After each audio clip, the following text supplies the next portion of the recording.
بسم اللہ الرحمن الرحیم۔ السلام علیکم ناظرین۔ پاکستان میں زندگی بورنگ نہیں ہے، ایک ایونٹ فل لائف ہے۔ بدقسمتی ہے کہ واقعہ کوئی خوشگوار تو ہوتا نہیں ہے، کوئی نہ کوئی اس کے ساتھ ایفس اینڈ بٹس لگے ہوئے ہوتے ہیں۔ ابھی اس واقعے کے اثرات جو ہیں وہ مرتب ہو رہے ہوتے ہیں یا ریزونیٹ کر رہے ہوتے ہیں کہ ایک اور نیا واقعہ ہو جاتا ہے۔ پرسوں سے جب سے 6 ججز نے لیٹر لکھا، اس پہ اتنی تباہ آزمائی ہوئی اور ہر طرف سے اس کے اوپر تبصرے اور بے شمار ٹی وی پروگرامز آتے رہے، تو میرا خیال تھا کہ بہرحال اس طرح کے واقعات چونکہ آئے دن ہمارا ایک معمولی بنا رہے گا، تو اس کو اس طریقے سے کیا اس پہ وی لاگ کرنا ہے یا کیا ڈسکشن کرنی ہے۔ لیکن اب یہ میرا خیال میں کئی جہتیں، کئی رخ اختیار کرنے کو ہے۔ پہلی بات سمجھ لیں کہ یہ جو 6 ججز ہیں، انہوں نے جو لیٹر لکھا ہے، اس کے جو کنٹینٹس ہیں اس کے اندر زیادہ تر واقعات جو ہیں کافی عرصہ پہلے کیا، یعنی کہ تقریباً سارے واقعات ہی جسٹس عمر طیاب بنجال صاحب کے وقت سے ہیں یا اس سے پہلے کیا ہے۔ اور پھر اس لیٹر کی جو بنیاد ہے وہ سپریم کورٹ کا جو کیس میں جب میں جسٹس شوکت صدیقی صاحب کے کیس کے معاملے میں سپریم کورٹ کا جو فیصلہ آیا ہے، اور سپریم کورٹ نے اس میں تفصیل سے اپنا جو نقطہ نظر بیان کیا اور بتایا کہ کس طریقے سے ان کا زیادتی ہوئی ہے۔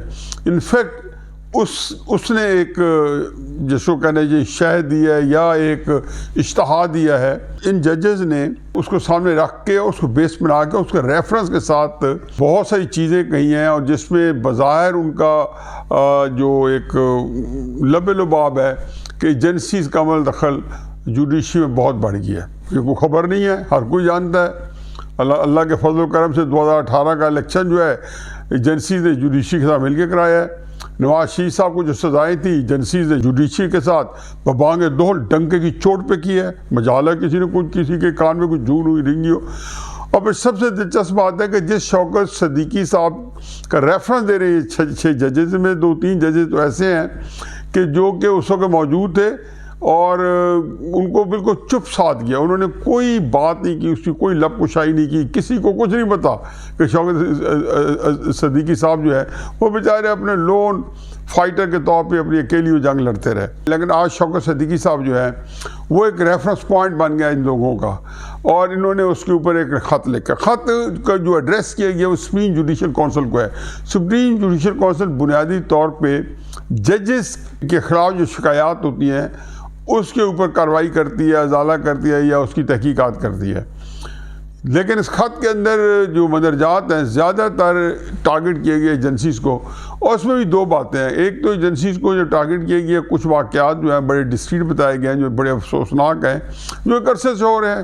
نواز شریف صاحب کو سزا ملی تھی تو جج ارشد ملک مرحوم کی جو ویڈیو تھی وہ تو بعد میں آئی، جو عام ہو گئی، جو اس کا تذکرہ بیچارے نے پہلے کیا ہوا تھا کئی ویڈیوز کے اندر کہ مجھے ایک ویڈیو دکھا کے بلیک میل کیا جاتا رہا ہے۔ پھر ثاقب نثار صاحب کی جو آڈیوز آتی رہیں، پھر ہر طرح کی جو طبیعت میں کچھ تھوڑا گراں گزرتے تھے اس کی کوئی نہ کوئی آڈیو یا ویڈیو یا کچھ اکیلے میں جا کے ان کو فائلیں دکھا دی جاتی تھی، یا ان کے بچوں کی یا ان کے فیملی کے اندر جو کمزوری ہوتی تھی ان کو سامنے لا کے رکھ دیا جاتا تھا۔ اور یہ کاروبار مملکت جو ہے ایجنسیوں کی طرف سے ایک عرصے سے چل رہا تھا۔ اب اس میں دوسرا یہ ہے کہ ان ساری سائٹیشنز کو جو انہوں نے مثالیں دی ہیں اس کے ساتھ کوئی کسی ایک بندے کو آئیڈینٹیفائی نہیں کیا۔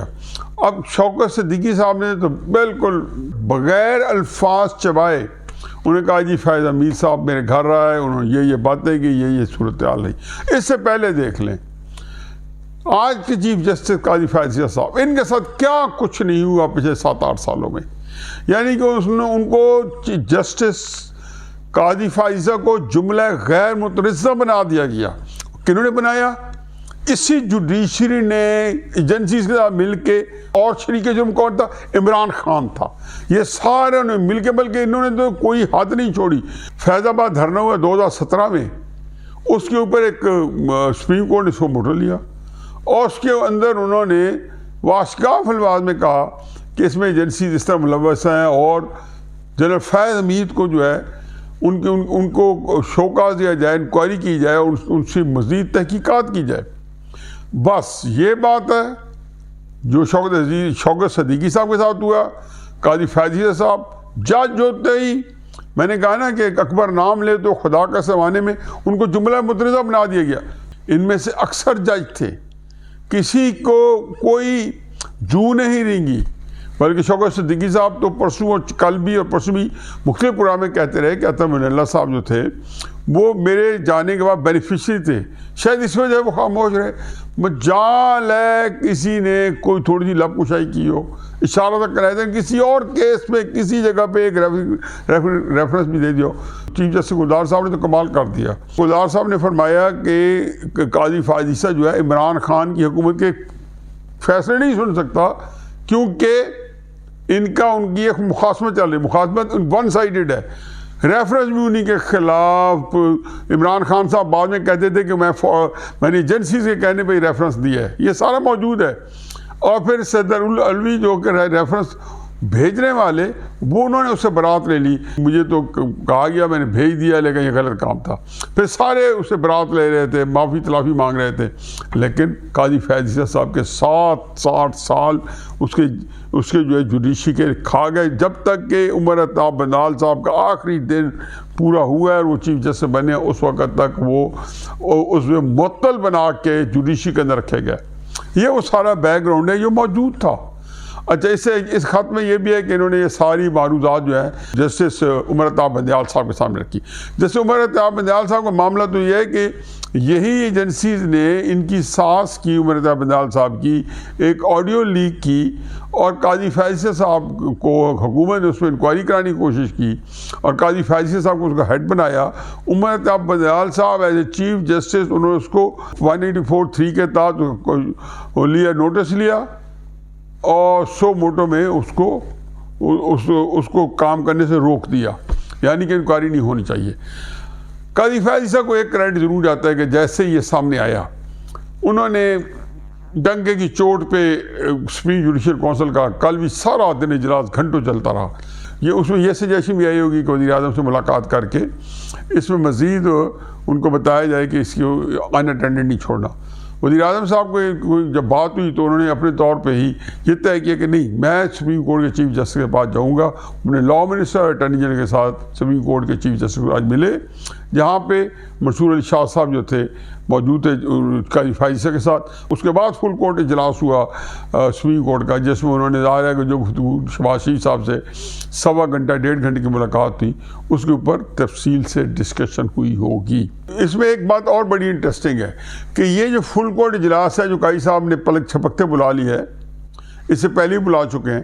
عمر عطا بندیال صاحب نے اپنے پورے ٹینور میں نہیں بلایا، اور پچھلے بھی چیف جسٹس جو ہے ان کا ریکارڈ بہت خراب ہے، کیونکہ فل کورٹ اجلاس میں سارے ججز بولتے بیٹھے ہوتے ہیں اور ہر بندہ اپنی جو اوپینین دیتا ہے، اختلاف رائے ہوتا ہے، وہ بھی نہیں سار سکتے تھے. اینی اب اس کے بعد اعلامیہ یہی جاری ہوا ہے کہ جی سپریم کورٹ کے چیف جسٹس صاحب نے شاید یہ خواہش ظاہر کی کہ اس کی انکوائری کرائے گورنمنٹ. تو وہ کابینہ جو ہے، چونکہ وزیر اعظم اکیلا ایک حکومت نہیں ہوتی ہے، کابینہ فیصلہ کرنا ہے. کابینہ کا آج اجلاس ہونا تھا، وہ تو ملتوی ہو گیا. شاید کل پرسوں ہو اور اس میں انکوائری کمیشن قائم کیا جائے کہ جو ایک دیانتدار، بقول ان کے ایک دیانتدار اچھی ساکھ والا جج جو ہے اس کو قرار کیا جائے. اب میں اس میں 2 باتیں ایڈ کرنا چاہتا ہوں. یہ اس طرح کے واقعات بہت ہوں گے. اچھا، میرا تو سب سے بڑا جو کمپلینٹ گریوس ہے ایکسٹیلیشنٹ سے، قطع نظر اس کے کہ یہ سارے کام کرتے رہے ہیں، یہ جب تک نواز شریف صاحب کے خلاف ہوتے رہے ہیں، تو اس وقت یہ لوگ جو تھے تحریک انصاف کے لیڈر بھی اور ساری کی ساری ایجنسیز بھی، یہ سارے ایک پیج پہ تھے. اور مجال ہے کوئی کسی نے اس کے اوپر کوئی تھوڑا سا بھی کوئی لب کشائی کی ہو یا کوئی بات کی ہو. یہ ہوا کیا ہے؟ جو میرا خیال ہے، وہ میرا خیال ہے کہ عمران خان صاحب کی جو اس وقت سیاست ہے، وہ اس نے نہ سے یہ پورے ملک کو پولرائز کر دیا ہے. ہر جگہ پہ لوگ جو ہیں بالکل بری طرح ڈیوائیڈڈ ہے. اچھا، جوڈیشری میں پہلے جیسے ہوتا تھا، جیسے فوج کی اقدار اب بھی تھوڑی فرق نظر آئے گی، لیکن جوڈیشری کی اقدار وہ ہمارے سے بھی بدتر ہے.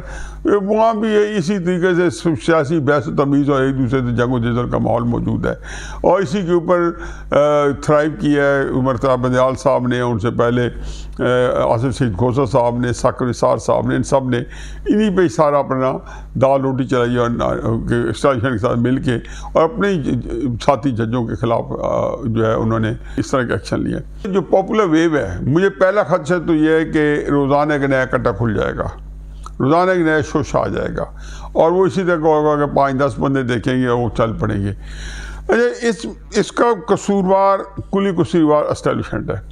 اب عمران خان صاحب جو دسمبر 2021 میں پھرتے ہیں میر خوار کوئی پوچھتا نہیں، وہ سیاست کے اندر بالکل راندہ درگاہ بن چکے تھے، ان کی سیاست ختم ہو چکی تھی۔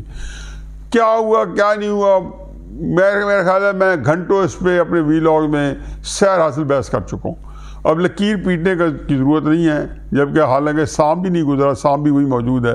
اس وقت صورتحال یہ ہے کہ عمران خان صاحب کو اسٹیبلشمنٹ نے جس طریقے سے بھی ہینڈل کیا ہے، اس کی جو پبلک سپورٹ ہے اس میں بڑھی ہے، گھٹی نہیں ہے، اور یہی وہ چیز ہے جو ایک ایسی بھیانک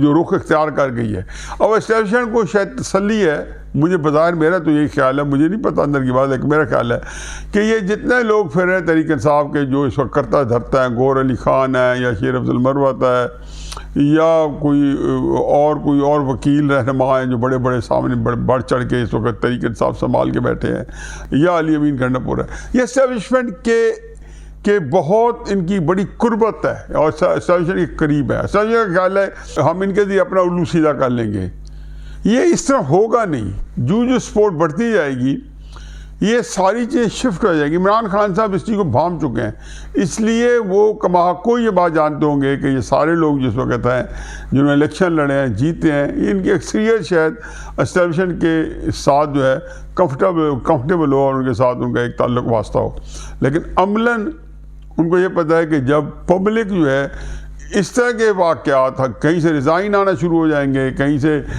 کمپلینٹس آنا شروع ہو جائیں گی، اگر ملک کے اندر طول و عرض میں کام شروع ہو گیا تو میرا نہیں خیال کہ پھر کسی طریقے سے یہ کنٹرول میں ہوگا۔ اس پہ اسٹیبلشمنٹ کا زیادہ تر امکان یہ ہے کہ وہ سختی سے ریئیکٹ کرے گی اور وہ مزید ستیہ ناز سے سوا ستیہ ناز کرے گی۔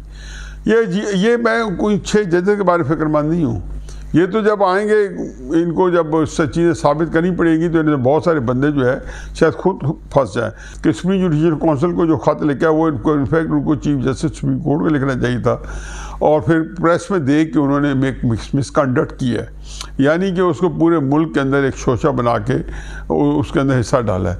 اس کا علیحدہ ایک ابھی تو نہیں لیکن کچھ وقت بعد اس میں بھی کوئی نہ کوئی پکڑ دھکڑ ہوگی، لیکن جس طرح یہ واقعات ہو رہے ہیں میں یہ سمجھتا ہوں کہ اس طرح کے واقعات جو ہیں یہ ایک واقعہ دوسرے واقعے کو جنم دے گا اور دوسرا واقعہ تیسرے کو، اور پھر بے شمار واقعات اس طرح کے ہونا شروع ہو گئے تو پاکستان کے اندر ٹیکنیکلی حکومت چاہے شہباز شریف صاحب کی ہو اور چاہے اسٹیبلشمنٹ شہباز شریف صاحب ایک صفحے پہ ہو کے مل کے کریں، یا اسٹیبلشمنٹ جو ہے وہ کلی حکومت دے لے۔ جب خلقت خدا جو ہے اس طرح کے واقعات کے اندر پھنسی رہے گی اور خدا نہ خاصا کوئی چھوٹا واقعہ جو ہے چنگاری شعلہ جوالہ بن گئی تو ہم معاملات کو کنٹرول کرنا مشکل ہو جائے گا، چاہے وہ یہ کہتے رہے کہ ہمارے اثاثے جو ہیں ہر پارٹی میں موجود ہیں، اسٹیبلشمنٹ یہ سمجھے کہ جی ہم ان کے ذریعے کنٹرول کرتے رہیں گے، یہ خام خیالی ہوگی، حالات جو ہے بد سے بدتر ہو جائیں گے۔ وما علینا الا البلاغ۔